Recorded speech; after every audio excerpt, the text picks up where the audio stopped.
somebody came and asked me, Swamiji, why in all graveyards the date of birth and date of demise is mentioned? Born, date, died, date. I told them, nothing worth mentioning happens in between. In most of our life, nothing worth mentioning happens in between. Birth and death over. That is why nothing else could be mentioned. 90% of our life, 90% of us use our system only as a bullock cart. And few, very few, use their system as a tractor. People who have become poets, dancers, artists, whomsoever has gone to their next dimension, if you use your system just for basic comforts, you are using it as a bullock cart. If you go to the next dimension, dimension of the heart, a real dancer, a real poet, a real artist, a real architect, these people, they use their system as a tractor. A Tagore, Van Gogh, Ravi Verma. These are the few guys who use their system as a tractor. Even if they don't live in riches, they live with a satisfaction. If you are a real poet, if you are a real creator, you use your system as a tractor. Second level. Then, very few are the people who use their system totally. A Buddha, a Krishna, a Mahavira, a Jesus, Zarathustra. These are the few who became enlightened. Those enlightened masters are the few who use their system as an aircraft.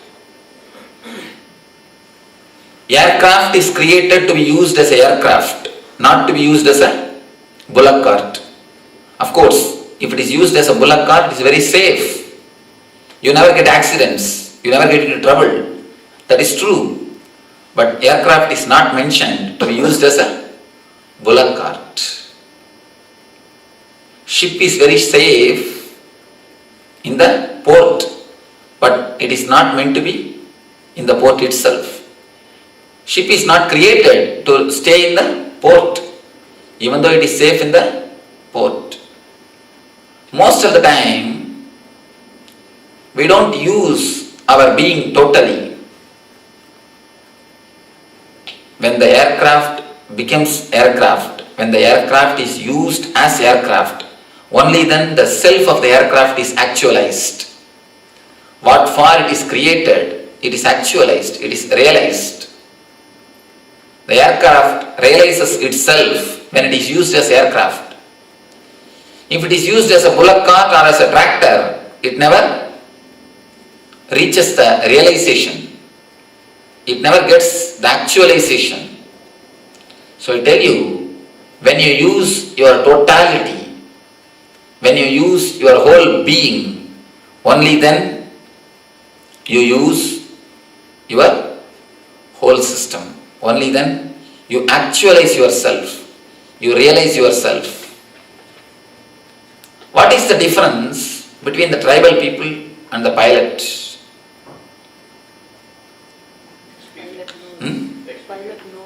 Knowledge, wisdom. Just wisdom. The tribal people doesn't know how to operate the gears or the mechanisms of aircraft. Pilot knows. Now we will learn gears and mechanisms of your being, your body. Once a man knows the gears and mechanisms of his being, instead of using the system as a bullock cart, he starts using it as an aircraft. If you don't know, you use it as a bullock cart. Once you learn, once you know, you use it as an aircraft. If you use it as a bullock cart, you are a Buddha. If you use it as an aircraft, you are a Buddha. If you use it as a bullock cart, you are Shava. If you use it as an aircraft, you are Shiva. But that's the question. There's still people who are using it as a tractor. People using it as a tractor. You see, yesterday what I said, that context is different. And today what I say, the context is different.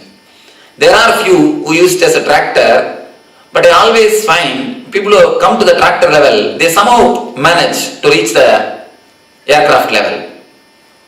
But the tractor are very few exemption. We always think we are also tractor, even though we are bullock cart. We somehow want to console ourselves, but never console yourself. Of course, yesterday's context is different, here context is different. Here to explain the story, I have used the context. Either Buddhu or Buddha, either Shiva or Shava, either Muruga or Murg. That's all. So, use your system totally. Use your system ultimately. When you know how to operate your mechanisms or your gears or the systems which is in your being, you can use the system ultimately. You can use the aircraft to fly. The gears and mechanisms in your body, in your system, only I call it as energy centers or chakras. They are the energy centers. There is a different energy centers in your body which controls your physical, mental, spiritual, psychological, emotional activities. It controls all your activities. Once you know how to handle the chakras, how to handle the energy centers, automatically you use your system as an aircraft.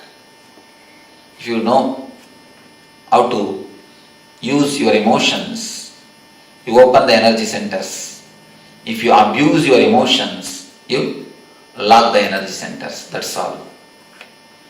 Every emotion is related to someone's energy center. Energy center is not physical, it is metaphysical.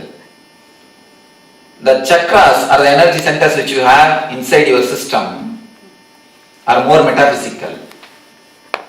There are mentioning of energy centers, different energy centers from the root of the spine to the top of the head. There are 7 energy centers.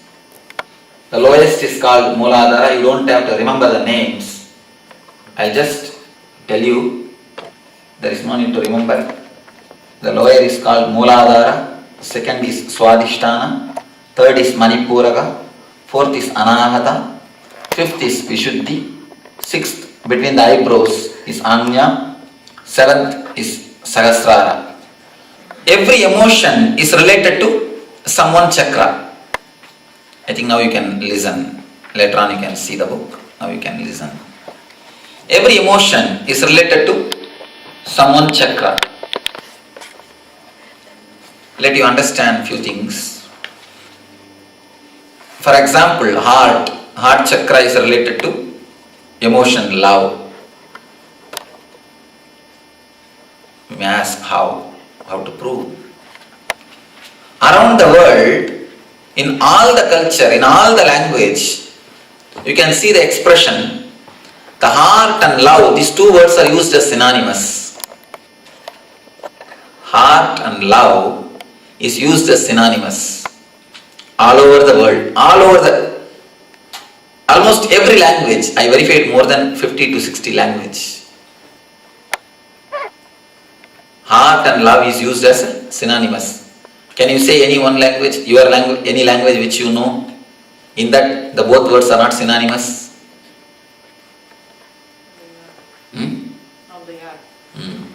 In every language, heart and love is used as a synonymous.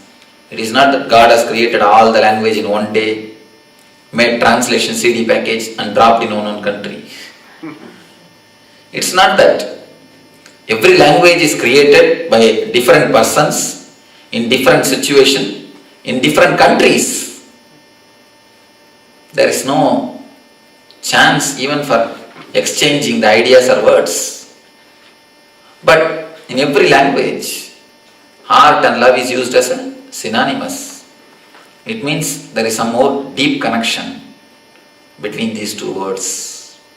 And not only that, Whenever you meet a childhood friend, who is your friend from the very young age, with whom you have a cherished sweet memories, if you meet him or meet her somewhere suddenly after 10 years or 20 years, as soon as you see him or her, you will see that something is flowing or coming up from this region. Any of you have felt it? If you observe, you can understand. As soon as you see him, something will flow in from here. That is what we call love. The emotion love and the heart is very closely related. How many of you have felt in experientially? Whenever you see somebody after a long time, you can feel it, something happening. Love and heart are very closely related. Same way, the depression and navel, they both are very closely related. If you get some news which you are not able to bear, which you are not able to tolerate, if it is too shocking or disturbance, the first blow will be for stomach. You can see the first blow will be for stomach. Either you will have a stomach upset or nauseating feeling. How many of you have experienced? Again and again there is an expression in all the language. I can't digest it. I can't stomach it. Whenever something hard is brought to you, immediately you say, I can't digest it. Stomach and the navel and the depression is, navel and the ori is very closely related. Heart and the love, navel and the ori. Like this, every emotion is related to some one chakra. Every chakra is related to some one emotion. So when you know how to use the emotion, the chakra opens. When you abuse the emotion, the chakra gets locked. Understanding of these emotions opens the energy center. Opening the energy center makes you understand. By understanding you can open. By opening you can understand. Both can happen. Directly you can open with meditation. If you meditate and open the chakra, you will have the understanding. If you understand, then the chakra will open. It's like a circle. If you do this, that will happen. If you do that, this will happen. Now we will be doing both. Understanding about the emotion and opening the chakra by meditation. Both we will be doing. Energizing it and understanding about it. Both we will be doing on every chakra. First, let us work on the heart center. We are going to work on the heart center. This chakra is called Anahata. Heart center is the energy center. We are going to work first. We will be going in a different route. It will not be that we will be going from below to above or above to below. We will be going in a different route. It is a specially arranged form. First we will work on the heart center.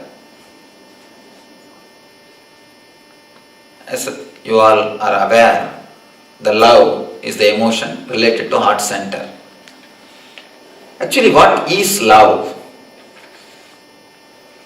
I wanted some of you to answer, but not what you read from the books or philosophies or spiritual discourses. I wanted your answer, what you feel it as a love.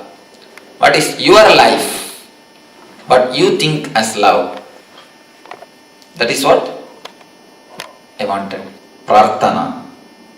I think it's an emotion that you feel for someone, and it's as strong as how you feel for yourself. Like if the person feels pain, you feel like the mother for the child, the husband for the wife, and for just about anybody who you could respect. Prem? I think it's something like, you care for them and you take care for them. Caring. Nice. Jayashree? Something a very warm and nice feeling and expanding feeling for that person when you see them or think